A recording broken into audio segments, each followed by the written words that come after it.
The ancient stone hummed with an energy that made Barris's teeth ache. He pressed his palm against the crystalline surface embedded in the mountain's heart, watching as alien symbols flickered to life beneath his touch. Beside him, Maliha adjusted her scanner, its readings dancing wildly across the display. "The energy signature is off the charts," she whispered, her voice echoing in the cavern they'd discovered 3 days ago.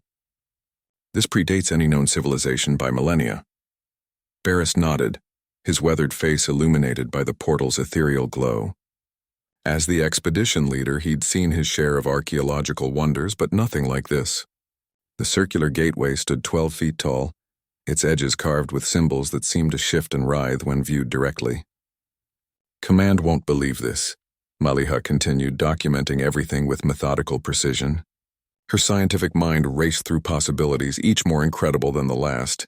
A functional interdimensional gateway, possibly extraterrestrial in origin. The portal's surface rippled like liquid mercury, and suddenly, something stepped through.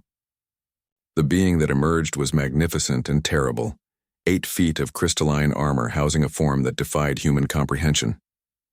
Its multifaceted eyes fixed on the two humans with unmistakable contempt. When it spoke, the words bypassed their ears entirely, resonating directly in their minds. "Primitives. How dare you activate the Nexus?" More figures materialized behind the first, an entire squadron of what could only be described as warrior scholars. Their technology so advanced it appeared magical. Energy weapons materialized in their hands, casting ominous shadows on the cavern walls. "You will be processed for your transgression," the leader continued, raising its weapon toward Barris. "Your species lacks the cognitive capacity to comprehend what you have stumbled upon." Barris stepped forward, his hands raised but his stance unwavering. "We're explorers, not threats. We seek knowledge, understanding." The aliens' laughter was like breaking glass in their minds. "Understanding? Your kind has barely escaped your birth planet. You wage wars over resources while your world burns. You are chaos incarnate." "Maybe," Maliha said, moving to stand beside Barris, "but we're also stubborn as hell." What happened next would later be called the 72-hour stand.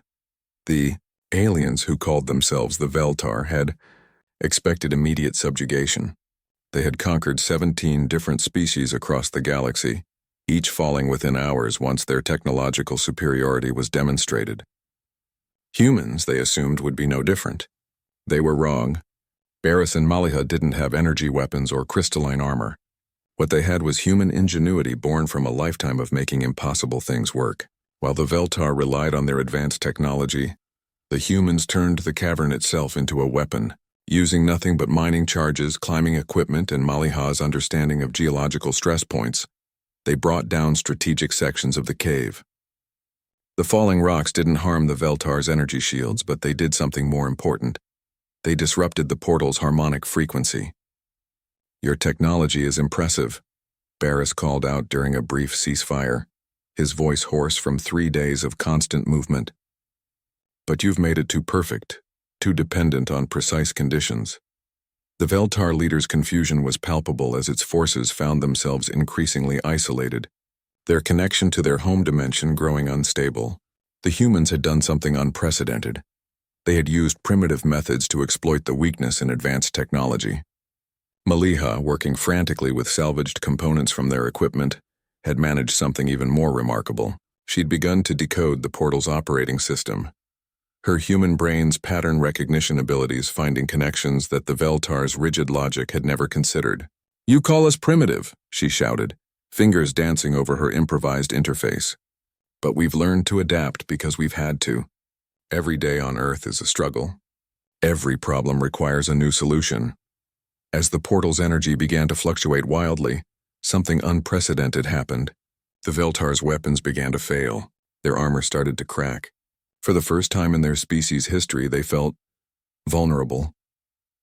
"This is impossible," their leader transmitted, its mental voice filled with something that might have been fear. "Your neural patterns? They're chaotic, unpredictable. How do you function with such disorder in your thoughts?" "That's not disorder," Barris replied, grinning despite his exhaustion. "That's creativity." The standoff ended not with violence, but with revelation. The Veltar, for all their advancement, had become stagnant. Their perfection had bred predictability. Their order had eliminated innovation. Humanity's greatest weakness, its chaotic, unpredictable nature, was also its greatest strength. When reinforcements from Earth finally arrived, they found Barris and Maliha sitting around a small fire with the Veltar warriors, sharing stories and comparing technologies. The portal still hummed with energy, but now it served a different purpose. "They want to learn from us," Maliha explained to the astonished rescue team. "Imagine that we, the primitives, teaching advanced aliens about adaptation and innovation." Barris looked up from the Veltar device. He'd been examining a piece of technology that had been impossible to modify until human hands got hold of it. Turns out the universe has been waiting for someone crazy enough to try the impossible. The Veltar leader, its crystalline form somehow less imposing now, transmitted a final thought. "We have conquered many worlds, absorbed many species into our empire. But never have we encountered beings who turned their limitations into advantages. Perhaps there is wisdom in chaos." As humanity took its first steps into a larger universe, they carried with them the same stubborn determination that had kept them alive on a hostile planet for millennia. They were still chaotic, still unpredictable, still gloriously, magnificently human. And the galaxy would never be the same. The portal in the mountains continued to hum, no longer a gateway to conquest, but a bridge to understanding, built not by advanced technology, but by the indomitable human spirit that refused to accept that anything was truly impossible.